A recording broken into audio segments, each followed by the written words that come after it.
नमस्कार, मैं हूं संतोष और आप देख रहे हैं अचानक रिपोर्टर। अभी हमारी उपस्थिति बिहार के मुजफ्फरपुर जिले के औराई प्रखंड के अंतर्गत है दोस्तों। और अभी हमारे साथ जुड़ चुके हैं भाजपा के औराई के महामंत्री मिस्टर राजीव कुमार, जिनसे हम कुछ बातचीत करेंगे। और पहलगाम पर जो आतंकी हमला हुआ है, जिस पर मोदी जी का क्या मतलब अगला कदम होगा, तो थोड़ा बहुत इनको जानकारी जरूर होगा और गहन रूप से होगा। तो आप हमारे साथ बने रहेंगे। अभी जो आप देख सकते हैं, दो देश के बीच में विवाद छिड़ चुका है। आगे क्या होगा, उन सारी मुद्दा पर हम चर्चा करेंगे। आप हमारे साथ बने रहेंगे। क्या कहेंगे सर, अभी जो वर्तमान में पहलगाम पर जो आतंकी हमला हुआ, कुछ लोग वहां गए थे घूमने, सैर करने। कहा जाता है वहां पे काफ़ी खूबसूरत पर्यटक स्थल है, वहां पे लोग घूम रहे थे और अचानक हमला हुआ, जिसमें हमारे भारत के लोग 28 लोगों की मौत हुई है। जी बिल्कुल बिल्कुल। आप सबसे पहले तो आपके चैनल को अचानक न्यूज़ को मैं धन्यवाद देता हूं कि इस ज्वलंत मुद्दा पर आपने अपनी बात करने का एक प्लेटफॉर्म दिया है। इसके लिए आपको बहुत बहुत धन्यवाद। मैं इस पुलवामा के बारे में कहना चाहूँगा कि ये देश पर डायरेक्ट अटैक और देश की आत्मा पर अटैक। हमारा खूबसूरत जो कश्मीर जो जगह है, उस पर अगर हमारे देश के नागरिक कहीं भी जा रहे हैं, अगर इस पर हमला हो रहा है तो हमारे देश पर ही हमला है। इसके लिए मोदी जी हमेशा सतर्क है और उन्होंने साफ शब्दों में हमेशा कहने का प्रयास किया है कि हमें तुम छेड़ोगे तो हम तुमको छोड़ेंगे।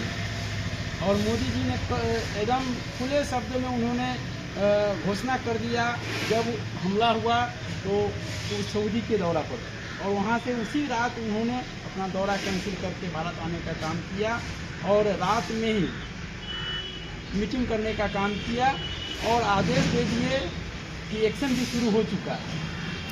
आप देख लीजिएगा कि 29 आतंकवादी का जो सपोर्टर है, जो देश में ही रहकर यहाँ के मिट्टी से पले बने खा पी कर यहाँ का और देश के साथ गद्दारी करने का काम कर रहा जो संगठन है, उनके घर को भी नाबूद करने का काम मोदी जी करवा रहे हैं। कहीं से किसी को शक और शंका होने की कोई तरह की बात नहीं। हमारे भारत में बहुत सारे पार्टी है, लोग आपस में लड़ते थे, लेकिन अभी जो देखने को मिल रहा है सर, जैसा कि सब लोग एकजुट हो चुके हैं, तो इसके लिए सब पार्टी को धन्यवाद है, क्योंकि अभी जो है देश के हित में चल रही है, तो होनी भी चाहिए और होनी भी चाहिए। और सब लोगों ने एकजुटता जो दिखाई है, इस पर क्या कहते हैं? देखिए, जो भी पार्टियां हैं हमारे देश में, चाहे वो पक्ष हो विपक्ष हो, देश के मुद्दे पर हमेशा एकजुट होनी चाहिए। और अगर इस मुद्दे पर साथ है तो उनका भी बहुत बहुत धन्यवाद, क्योंकि ये किसी पार्टी की बात नहीं है, ये देश की बात है। और राष्ट्रीय हित में हमेशा सभी आदमी को एकजुट होकर ही बात करनी चाहिए।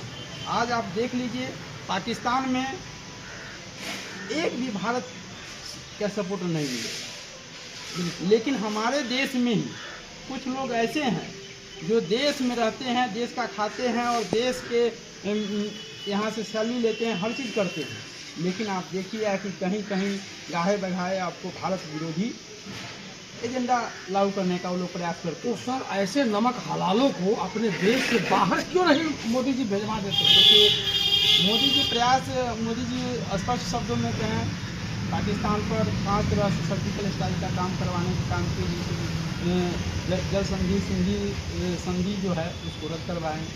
यहाँ 48 घंटों का उन्होंने समय दिया कि जो भी पाकिस्तान से जो मेडिकल वीज़ा पर यहाँ लोग आए हुए हैं वो जाएंगे यहाँ से।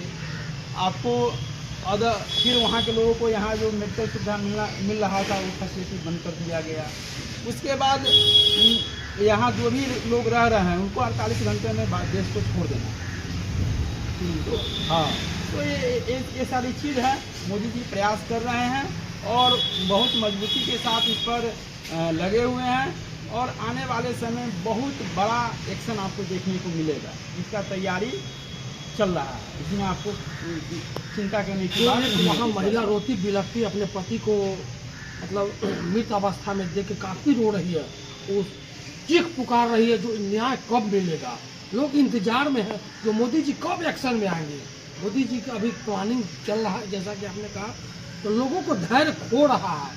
अभी हमला का लगभग 4-5 दिन हो गया। तब देखिए, किसी भी काम को करने से पहले तैयारी पूरी से, और देश वैसे हमारी सेना एक्टिव है, हमेशा तैयार रहती है।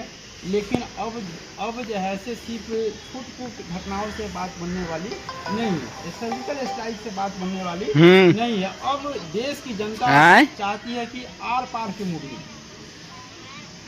बार बार के जो है छिटपुट घटना आतंकवादी हमला है जिससे लोग परेशान रहता है। देश की जनता चाहती है कि एक बार में आर पार जो पाकिस्तान को नानी या छठी का दूध याद हो पड़ जाए, 3-4 कह रही है, वो सपना में भी ना सोचे कि हम भारत पर हमला। हाँ, ऐसा जो है से व्यवस्था मोदी जी करने जा रहे हैं और फुल तैयारी चल रही है, जिसके लिए सारी विधि व्यवस्था सेना का जो है से मूवमेंट चल रहा है। आपको हो रहा है, टैंक है, गोला है, बारूद है, सारी विधि व्यवस्था के साथ जो है जो बॉर्डर पर फोर्स तैनात हमारा है और विधि व्यवस्था लगा हुआ है। आपको बहुत जल्द आपको न्यूज़ मिलेगा कि पाकिस्तान पर हमला हो चुका है, इसमें कहीं से चिंता करने की बात नहीं। बहुत बहुत धन्यवाद। जैसा कि इन्होंने बताया, अभी पूरी तरीक़ा से सुदृढ़ और व्यवस्थित हो रहे हैं और किसी भी समय जो है तीनों दल, जल सेना, थल सेना और वायु सेना, तीनों प्रक्रिया से जो है आक्रमण और लड़ाई के लिए लोग जो है पूरी तरीक़ा से कमर कस चुके हैं। किसी भी समय पाकिस्तान को नाक में दम करके रखने के लिए मोदी जी एकदम तैयार है। जैसा कि राजीव जी हैं औराई के महामंत्री जी बहुत सारी जानकारी देने का काम किया है। फिर मिलेंगे अगले वीडियो में, तब तक के लिए इजाजत, जय हिंद।